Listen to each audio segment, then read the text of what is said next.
Assalamu alaikum wa rahmatullahi wa barakatuhu. My name is Liaquat and I hope you guys are having a wonderful time. This is the 40 Hadith of Mulla Ali Qari. We're going through this at the moment and we have reached Hadith number 23. So we did 22 yesterday and today is going to be 23 inshallah ta'ala. Right, so just one thing before we actually start the Hadith. Those of you guys who said Surah Al-Ikhlas, got the answer right. Excellent. Well done to all you guys. Right, so Allahumma salli wa sallim wa barik ala Sayyidina Muhammad wa ala alihi wa sahbihi ajma'in.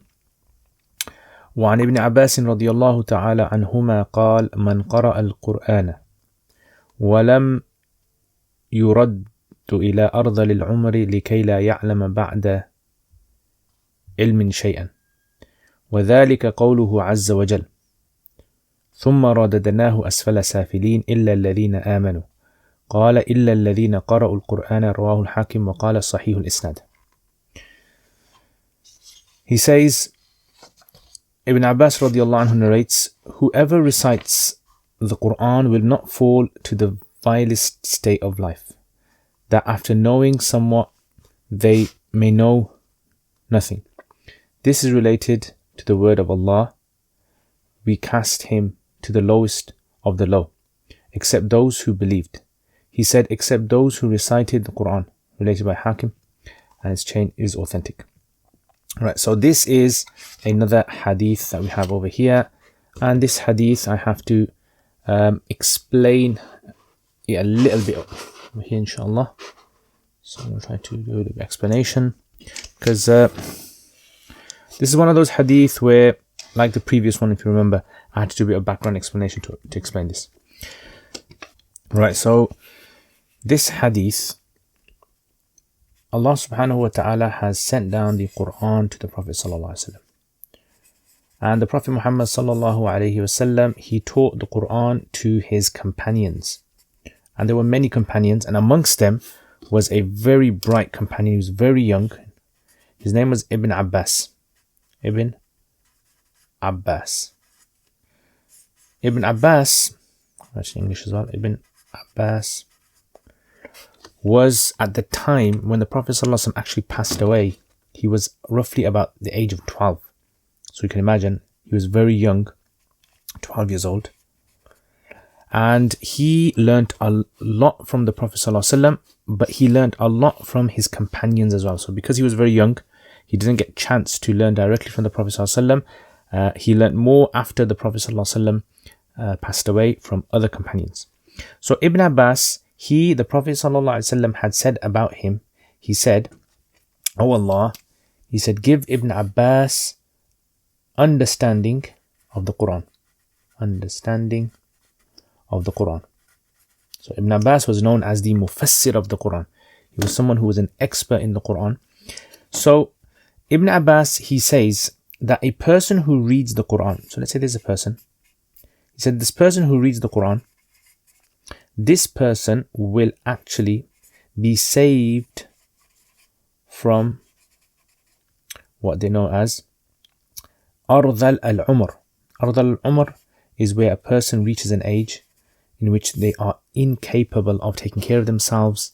Their mind, their memory becomes extremely weak. They can't feed themselves. A person becomes dependent upon others. So this state, this Ardhal al-Umr state, the vilest state that's been described over here, he says a person who reads the Quran will be saved from this. Now, what does this exactly mean?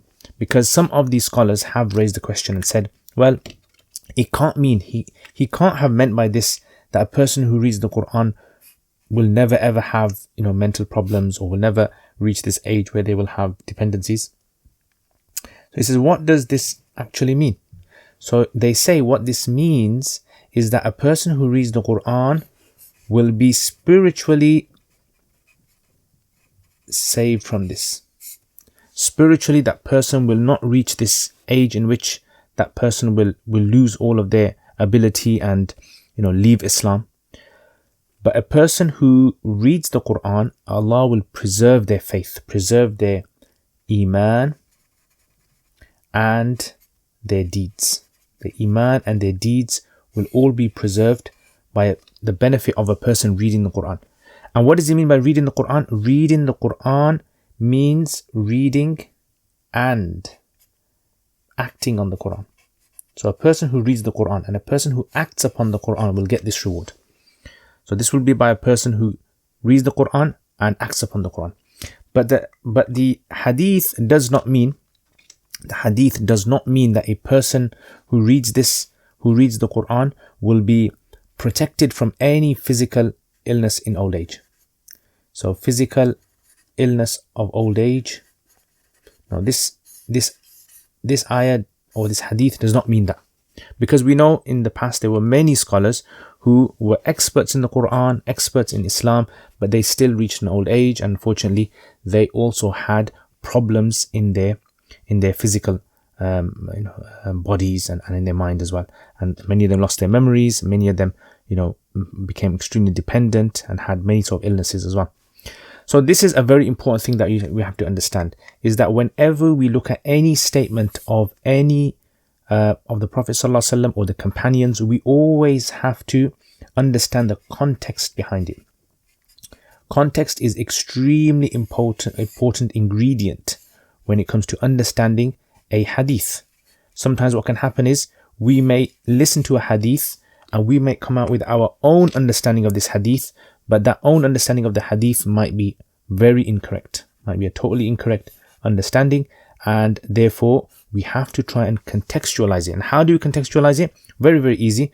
We look at what the early scholars said about this. By looking at what the early scholars said about this hadith, or any hadith in fact, then we can have an understanding of what the meaning of that hadith is. And unfortunately, I see this many times. What tends to happen is people might take a particular narration of the Prophet Muhammad ﷺ or of the companions and misunderstand it, and they believe that it means what they read. In fact, it might actually mean something else. Just like in this case over here, someone can misread this hadith and think that anyone who reads the Quran will not get any sort of illnesses. But we know people have had illnesses in the past. Many scholars have even said regarding this hadith that this hadith is more to do with the spiritual preservation of a person and their faith when they read the Quran, and by acting upon the Quran, this brings these benefits into a person's life. So I hope you guys benefit from this. Jazakumullah khair, and I will see you inshallah next time. Assalamu alaikum wa rahmatullahi wa barakatuh. Jazakumullah khair for watching this video. I hope to see all of you guys. If you guys are interested, please leave us feedback, get in contact with us.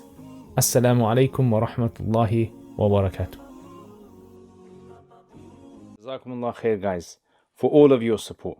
Without your support, I wouldn't have been able to produce the videos that I've put up on my YouTube channel. And there is so much more that I really want to do. And without the support of you guys who are patrons, generously supporting this channel, I've been able to get myself a camera, which as you guys can see, the quality of this camera, mic system, software.